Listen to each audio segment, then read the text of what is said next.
This is trade deadline week. Welcome to 3 in the Key podcast at Homestand Studios. I'm your host, Noor Zainab, next to Jelani Goodridge-Reid and Justin Pooni. And I told you guys on the weekend, you should have had your notifications on for Shams, Woj, whoever you rely on. But Shams clears. Shams to clear. Shams or Shams? Shams. I used to think it was Shams. Yeah, I always... Whatever Kay Adams calls him, that's all that really matters anyway. Yeah, he seems to like it, so I'm going to go with that too. She says Shams, though. She doesn't say Shams. She probably calls it something else on the side. Stop. This is not the spot. This is not the spot. Anyway. Shams, you dog. Shams. Ew.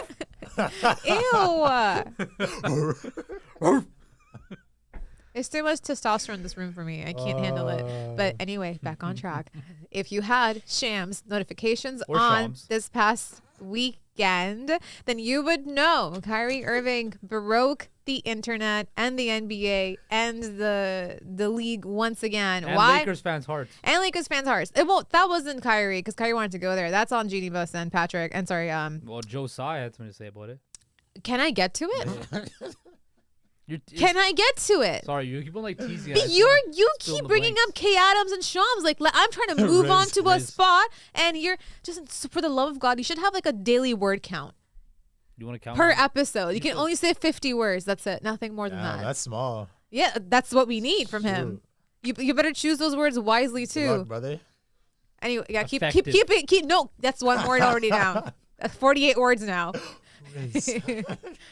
Because they're so bad. Anyway, let me get back on track. And the track is, as Justin said, Kyrie Irving is on the way to the Dallas Mavericks. It wasn't him who broke the Lakers' hearts. It's on Jeannie Buss. It's on what's the other guy's name? Rob Pelinka. Yeah. It's on those two guys. LeGM has been very, very sad. He was on Twitter the other day saying, maybe it's me. Maybe it's me. It sounds like, you're 13 years old again. You got your heart broken by the crush in the school. And that's how he tweets. That's how he, because, the day before, it was funny because I looked at his tweet right when Kyrie had Shams announced that Kyrie was going to Dallas. Yeah. The day before that, right when Kyrie said that he wants out, LeBron tweeted out those eyes. And players love their Twitter. This is where they go to create the stir. I would do the same thing if I was a player. 1,000%. And everything that you post, everyone's looking deep into it. Why is there one space there? But why did you choose that emoji? And what is this? What is it posting at 6:15 p.m.? Everything gets pretty much categorized and digested. And right after he had those eyes out, the day after after Kyrie got announced that he's going to Dallas, he said, maybe I'm the problem. Maybe it's me, because apparently whatever he wants to get done does not get done. So guys, Kyrie is on the way to the Dallas Mavericks in exchange for Finney Smith, a first-round pick, and multiple second-round picks, and Spencer Dinwiddie. And on the other side, Kyrie will be joining Markieff Morris on the way to the Dallas Mavericks. There's a lot of narratives out there right now about what this team will look like with Kyrie and with Luka next to each other. But my one question for you both is, does this team get better? Absolutely. They just got Kyrie Irving. They're better. Continue. Right? Look, people are like, I don't know if Kyrie and Luka are going to work out. I don't know. Well, Luka Doncic is basically a younger version of LeBron James, a young European version of LeBron James. Maybe not athletic, but the way he controls the game, the way he plays the game. Everything comes back down. What? Was he salivating? Why is he making his face like this, bro? A younger version of a European version. I'm enunciating my words to get my point across. He wants LeBron to hear him so bad. He wants LeBron to hear him LeBron and Kyrie worked out. LeBron and Luka are going to work out if oh man, their egos can click and mesh. Kyrie's playing for a new contract. I believe this has the opportunity to work out very well for the Dallas Mavericks, because the Western Conference is wide open, because Steph Curry's out for a couple weeks. Do we really trust Nikola Jokic in the playoffs to get it done? I don't know. John Morant's more concerned about recreating scenes from Boys in the Hood and trying to be a gangbanger when he's not. It's true. What? He said gangbanger. That's a term. I don't think that's the right term. It's an old term. That's definitely not the right term. He's trying to be a gangster. He's trying to be a gangster when he's not. Okay? Thank you. nobody was going on to Phoenix. Look, the Dallas Mavericks have the most dynamic backcourt in the NBA right now. They have potentially the two of the most skilled offensive players in the NBA. You still got Tim Hardaway Jr. You got Christian Wood. There's potential for them to really make a run here. Now, can Kyrie and Luka coexist? I think they can. I think they will. I think they want to make this work. Reports are indicating that Kyrie is not happy, but ecstatic. Ecstatic to be a Dallas Maverick. And we'll see. But I think it's a major win for both sides too. Because the Nets got Spencer Dinwiddie and Dorian Finney-Smith, Noor's favorite type of player, 3-and-D. That's her favorite type of role players. Spencer Dinwiddie's a starting point guard. Plus they got picks. It's kind of going to be like the 2018 Cavs when LeBron carried the Cavs to the finals. Everything comes down to LeBron. This is Justin he's the standard. Trying to find his point. Oh, LeBron got it. Let me find my point. Oh, LeBron got it. Like everything's gotta come full circle. What I'm saying makes sense. James. Though. What I'm saying makes sense. It makes sense, but it's just even the Luka. If Laker fans, if it's not LeBron, at least it's Luka. Like it's the next LeBron James. Pretty much, at least it's Luka. Jesus Christ. It's in the LeBron fan evolution. If you're a LeBron fan, you're gonna become a Luka fan because that's LeBron's guy. I don't even know where to start and end with that. Look, man, I love that take. I love the breakdown. Oh, real analysis. Really? Real analysis. Real analysis. JP, it's true. Look at the Western Conference right now. I'm pissed that Steph got hurt because the Warriors aren't playing well anyway. Okay, and now you're gonna be set back even more. So we'll see what happens with that. The Nuggets, again, they're a good team, but yes, the playoff questions are still lingering. I think Dallas is definitely a top team in the West. They were, before this even happened because Luka Doncic, right? They remember where they were last year. Okay, conference finals. But my question is the defense. Okay, it's quite clear. The defense is going to be the question. I expect them to be a juggernaut offensively. I think they're going to be fantastic. Must-see TV for sure because you got Kyrie there who we know what he could do. Okay, this guy could give you 30 at any time, gives you 5 and 5 as well, and his true shooting numbers are great. Okay, so Luka, he finally gets some help, which is great. But on the other side of the basketball, look, basketball is not just offense, it's defense as well. So I want to see how they look. They're not a good team in terms of the paint presence defensively anyway as well. So you lose Dorian Finney-Smith, who was kind of considered that dude that could hold it down defensively. You lose that. You obviously lose Spence. Look, Dallas to me is going to make noise, but when it matters most, can they get it done?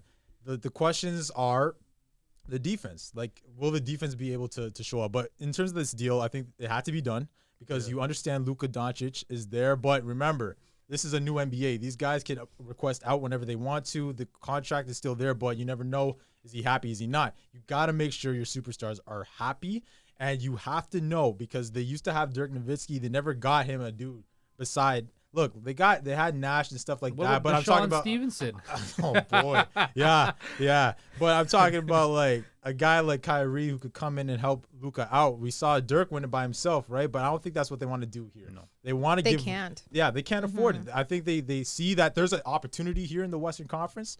You pull the trigger on that, and they also wanted to piss off the Lakers and the Clippers and the Suns who wanted Kyrie's services, and they know they might meet those guys in the playoffs when it matters most. Yeah. And I think Brooklyn, on the point of Brooklyn, they got a pretty fair return for him. I think they did a good job in getting some good parts for KD, and I think Brooklyn feels like, you know what, look, Kyrie's gone, cool, but we're still playing for something. We still have Kevin Durant on our roster for now. We'll see what happens in the next 4 days unless something crazy happens. He's staying in Brooklyn, right? But they feel like they still have a shot in the East. Personally, I don't think they're going to win anything, but they feel like they should try it out with KD. So that's why you still bring in those two vets that can help him out. They still have a pretty deep roster, right? Yeah. Nick Claxton's playing well. Cam Thomas. So you never know what can happen with the Nets, right? I think for both sides it's good. The Mavs, they help out Luka Doncic. We'll see what happens there. It's going to be a lot of fun. And the West is open, so maybe we'll see him back in the conference finals, maybe even more. I don't know. But Kyrie has to be on his best behavior. He must be on his best behavior. Why? Because that contract. He's playing for something, right? They own his bird rights. They could re-up if they want to, right? So that's why Kyrie knows he's gonna have to be on his best behavior. If he wants the money he feels like he deserves, max money. You got to be just balling, just hoop. And I think he knows that. I think he understands that Luka and him are going to try to see eye to eye here and try to make some magic. You think fourth time's the charm for Kyrie Irving? I hope so. Has to be. And look, Dallas did this knowing the baggage that's there, but they felt like it is worth the risk. But here's the other thing with Dallas too, and I brought this up to you guys off camera. If he doesn't re-up in Dallas, they're still going to have a whole bunch of cap flexibility in the offseason to bring in other pieces, whether that's a Fred VanVleet, whether that's a whoever, maybe James Harden, right? Whoever. James Harden's a free agent this year too. They can use another guy. They can use another wing. So even if this doesn't work out, yes, they gave up Spencer Dinwiddie and Dorian Finney-Smith and picks, but it's not the end of the world because they still will have a bunch of cap space. They're actually not done yet. They're still trying to make another That's what I was going to say. Do you think they're going to make another move? I don't think so. I don't think because the assets. I don't know. Yeah. Well, it sounds like the Nets still want to move Spencer Dinwiddie. They're saying that there might be a chance right before the trade deadline that he still might not suit up for the Nets in terms of what the other teams offered too. Because let's talk about what package everybody was offering the Nets. Nets actually leaked everything. They leaked everything. Shout out to Joe Tsai. They leaked every single offer that was given to them, and I'm like, who is gonna want to do business with you after this? But it's great for us because now we know how everything went down. So we know how the Mavericks ended up getting Kyrie Irving from the Nets. But this is what the Suns offered the Brooklyn Nets. They wanted. The Brooklyn Nets wanted 3 first-round picks from the Suns after being offered Chris Paul, Jay Crowder, and a first-round pick. So they wanted 3 first-round picks on top of Chris Paul and Jay Crowder. And then on the other side, obviously the Lakers. The Lakers wanted to grab. I just lost this right here. Where is it? Freaking thing refresh. I hate this Twitter. First, can I just quickly Twitter? Stop. Stop. The For You and You page, whenever you load that stuff, it just starts reloading for you out of nowhere. Yeah, I know what I'm on the slide that I want to be studying. Stop making me move from it. Stop. Anyway, the Lakers offered Russell Westbrook, Austin Reeves, Max Christie, pick swaps, and 2 first-round picks from 2027. Isn't that what the Nets wanted? That's what the Nets wanted. I don't know. Oh, sorry, that's what they wanted. Yeah, sorry. That was what they wanted. I can't remember what the Lakers offered. I think the Westbrook. They added the picks and 1 pick. I think they added. No, it was 1 pick, not both picks. Okay, I think. But that's well, they didn't want to give up Austin Reeves, Max Christie, or do the pick swaps and stuff either. And their picks were from 2027, 2029 there. I'm not sure which one they were offered, but they turned that down. But they turned that down because Joe Tsai came out and he said, no matter what happened, I wasn't going to send Kyrie to his preferred destination. But also, it was not going to be the Lakers. I'm sure Kevin Durant was like, there's no way you're bringing Russell Westbrook back to fucking Brooklyn. I'm not playing with Russell Westbrook again. I think that's at the same time, too, though, is Kevin Durant going to be still on the squad? Because latest reports they just came out. Stephen A. Smith says that Kevin Durant is on the verge of potentially being moved. To where? And where? This is the kicker, okay? I'm hearing Boston is making calls. Keep your eye on that. No. Jaylen Brown. Jaylen Brown.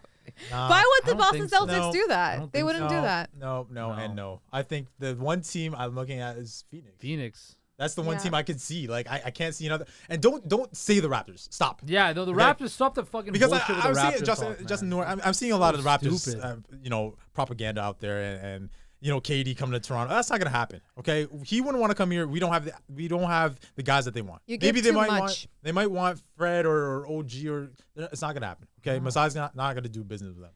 But back to the topic, Joe Tsai, petty. I'm in agreement.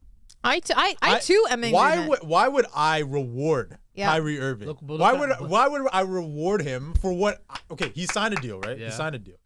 I expect him to be on the court.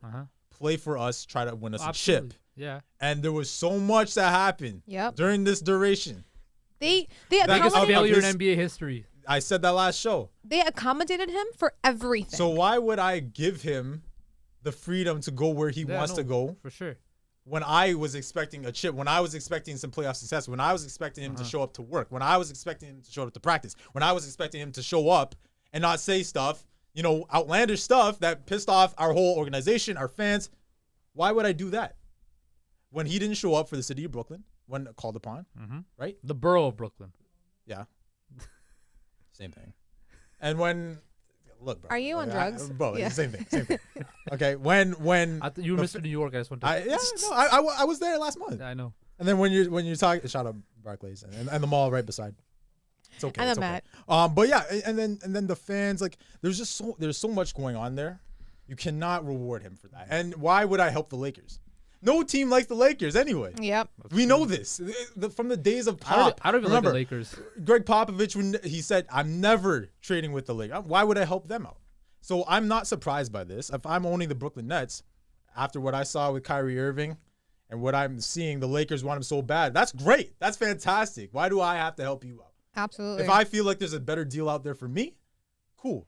And I think they were asking for Christie, who's a good young player. Reeves could help you out in terms of shooting. Russ, and then we'll see with the picks, right? We'll see how those pan out, right? So I think it was fair. I think you do that. If you're the Lakers, I think you do that. And I think for the Lakers, a big part of that, but they didn't want to move the picks. That's been their end all be all. This is what they said. They said the Lakers simply would not move those picks. You gotta move the picks. Not for Miles Turner, not for Buddy Hield, not for various assets from Utah, not for various assets from San Antonio, and according to lead sources, not in weekend discussions for Irving. Well, so what would you do? You do that, right? You Because have to do it.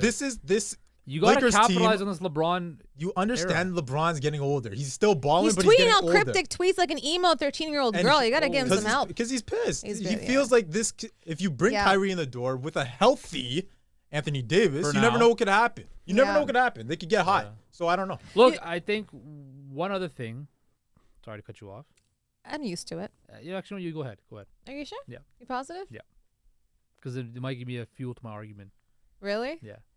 Where was I going with this? KD to Boston. Now you just completely made me lose my train of thought. Oh no, I was gonna say I think what sucks here is that I believe it sounds like there's no communication between the Lakers front office and LeBron James. It just sounds like there's nothing over there that they're discussing. They're sitting down having meetings, figuring out how to make this team better. Because like I said, like the day before, LeBron went. It's all about them being online, right? That's how you kind of get what they're doing, what they're at. So LeBron going up right after Kyrie saying that he wants out. This is it. Like he wants to be moved. If it's not going to be now, he'll move. He'll walk himself later. So that puts the Nets in such a weird spot to be like, no, we got to move him now to get something back for him at some point, kind of thing, right? So I think in that way, like you're now watching LeBron James, who thinks I'm going to get Kyrie on this team finally. We're going to get together. It's my chance to, like, I'm 38 years old. I'm finally trying to make a run here. Steph just got out. This league's looking kind of shaky. John Morant might not play basketball for like a month at this point. Like something, you know what I mean? Like the West is looking very sketchy. So this is kind of his point to go on that winning streak and jump over all those teams. And then the day after, when you're thinking, everyone's around the league thinking, okay, this is the point for the Lakers to go make that run, like do what they need to do. They have to give LeBron James some help.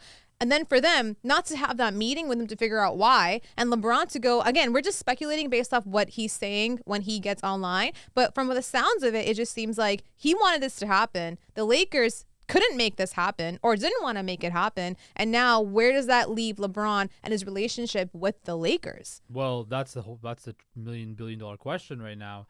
Is LeBron came out and said after the game in New Orleans, when they asked him about it, he's like, that's a Rob question, but it's also a duh question. Like, no shit. Obviously. You know what me and Kyrie can do together. And it's been very open that LeBron and Kyrie, yes, they're falling out when he left in Cleveland the first time. Yeah, but they're good now.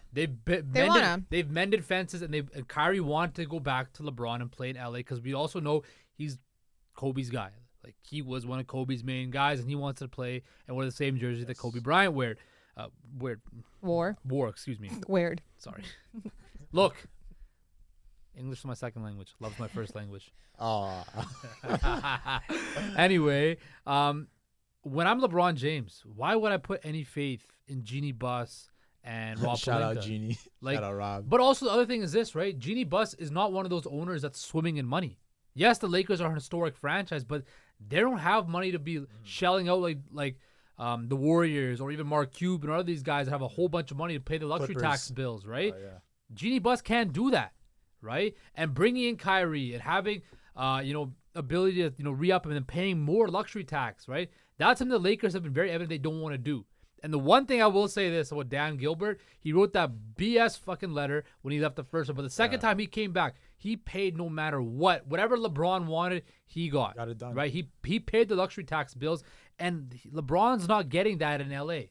And LeBron paid him back, like, and then some, so it's kind of just like, how do you not? But I think when you're looking at this situation with Rob and Jeannie, I think they feel like, okay, Bron, you came here. Okay, you wanted to win a chip, but also you wanted to do your movies and all that stuff, right? You wanted your roster construction. You wanted to bring AD. You wanted to trade away all our picks. You wanted Westbrook. You wanted all this stuff. You didn't want DeMar. Cool. This is your team. Go ahead. Figure it out. Yeah, that's what they want to do. They feel like, okay, LeBron, you feel so nice about yourself. You want to be le GM in LA when we do it differently here in LA. Okay, we are the Lakers. This is not. But listen, this is not Cleveland. Yeah, you shouldn't no guy's gonna come in the Lakers franchise and own it or run it. Yeah. They feel like, you know what? You want to run things? Cool. Go by your rules. We don't have to bend over. And I think that's the problem with the Lakers, because the Lakers before, when they were great teams, who was their GM? Jerry West, right? Who was their head coach? Well, yeah, Jerry's like the best, like the greatest. Who was their head coach? Phil Jackson, right? They had guys that warranted respect. Do guys really? There's no authority right now. No one respects Pelinka. Nobody respects Rob Pelinka. Rob Pelinka is one of the biggest jokes. Darvin Ham is running out rosters where their backcourt might be the worst starting backcourt in the NBA. Look, I was happy he got hired, but again, I felt like Frank Vogel was the scapegoat. Yeah. It wasn't Frank Vogel's fault that they were ass last year. When I look at the LA Lakers, you need to have guys, because you're always going to attract stars in LA, but you need to have a GM or a head coach that basically could run it. Like, you are in my system. I run this team. And I think with LeBron, he is the system wherever he goes, right? And Rob Pelinka and Jeannie Buss have kind of fumbled the bag. Let's be realistic here. They fumbled a lot of times. This LeBron Lakers thing has been It's been bad. Okay, if you take out the bubble does not count. And it's again, been bad. If you give them 6 months rest or whatever, yeah, AD and an older LeBron, what's gonna happen? They're gonna win a title. Okay, right? Okay, and I think Kyrie would have really boosted that whole city, that whole organization, right? Could have made a run, and they could have made one last run. I don't know about it now. And here's the best part though: if LeBron left LA, right, to go play with Bronny, you still have AD and Kyrie. You still have something to build upon there. Well, that's the other thing. AD, I mean, they were expecting him to, and he hasn't been that guy. You even see Jeannie talk about it. Yeah. She's pissed with him. Yeah. Okay, but yeah, I think right now they're in a situation where it's like, you know what, we don't have to bend over backwards for LeBron. So we don't have to do these deals for LeBron. But they're gonna go get Gary Trent Jr. right now. Yeah, but okay, is that Kyrie? No, absolutely not. Cool. That's what I'm saying. Like, they do need shooting though, so that's gonna help a little bit there. Yeah, I think the problem there is like it goes both ways, right? Like you gave LeBron so much flexibility at the beginning of the season. Yeah, he did everything. He created the team together. The team did not do anything. You had 3 guys who wanted the ball. There was only 1 ball. So how does that work? And then on the other side too, I think this also falls on the fact that Lakers might feel, I think a lot of teams right now, I think the Dallas Mavericks probably felt like they had to jump on this right away to give something to Luka because he's been infamously doing everything alone. Mm-hmm. But I think a lot of teams looking at Kyrie, rightfully so, were like, is this going to change us in terms of, like, obviously this is a talented, skilled player, one of the best PGs in the game. He can get a ball, get the bucket at will whenever he wants to do it. But at the same time, he comes with the baggage of the locker room. So who wants to invest in something like that? But also, if you're the Lakers, though, it's like, LeBron has whipped him into shape before. LeBron has told him what needs to get done. And yeah, granted, they had that falling out, but that was after they won those championships. Like that happened after everything had been decided. So I think that was a miss on the Lakers' part, because if anybody could have made Kyrie who he needs to be, of like 1,000 this year, it would have been LeBron James. But we'll see how it goes. We'll see how Luka Doncic. Sorry, continue, Justin. You got something more to say? I just brewing there for you. Yeah, something was brewing. Also, I just want to say this about the head coaching situation, right? Remember, LeBron, Kyrie said, me and KD will talk with Joe and we'll run the organization, right? Yeah. And piggybacking off of that, when Kyrie had his most success, who's his head coach? Ty Lue. Right? You wanted him badly. A former player. You saw what the Clippers offered. Who's he going to now? Jason Kidd, a guy that is a Hall of Fame player. Yeah. Warrants respect, right? I think this could really work out well for the Mavericks. I feel like we keep saying that in terms of Kyrie. Again, this is the 4th time he's asked out of somewhere else. I know, but at the same time, though, you've been around really good pieces, really good teams. You pretty much had a spot where you and KD, your best friend in the league, were about to run everything together. They fired the freaking head coach because you wanted him out, and you said, I want to run a team with myself. They did everything for you. You didn't want to get vaccinated. They said, no problem. You sit out, get whatever you want to. You said said some stupid ass shit that everybody else was like, you know what? I'm going to let him go, get some therapy, do his groundwork, figure out, put his hours in, community hours, come back, be a better. They did everything they could to give him what he wanted. But I think at this point, if this next run doesn't go according to Kyrie's way, this is going to look so bad. Not that it doesn't already, I'm sorry, but his legacy is not that great in terms of what he is in terms of what he brings in the locker room. I think as a player, he's fantastic, but in the locker room, that's something you have to worry about constantly with him. And the Dallas Mavericks will be the last test for him to see what this will look like. Because if you're another team out there, can you trust him? We're going to see what happens in Dallas. I think he'll be okay. I think he will be committed to basketball, hopefully. Right. And then as for the Lakers, real quick, I think right now they're going to have to pivot. We're seeing the talks about the Raps and our guys, Gary and Fred, maybe. If not, they're going to try to get Zach LaVine. Yeah, they're going to have to do something. If not this year, then for next year, because LeBron James is going to be 39 years old, and you can't let LeBron James play basketball alone at 39 years old. This has been 3 in the Key with your crew, Noor Zainab, Jelani Goodridge-Reid, and Justin Pooni, and we'll see you next time, hopefully in time for a Mavericks game, and see how those two play together. LeBron's breaking the record tomorrow. That's enough. Go Raptors.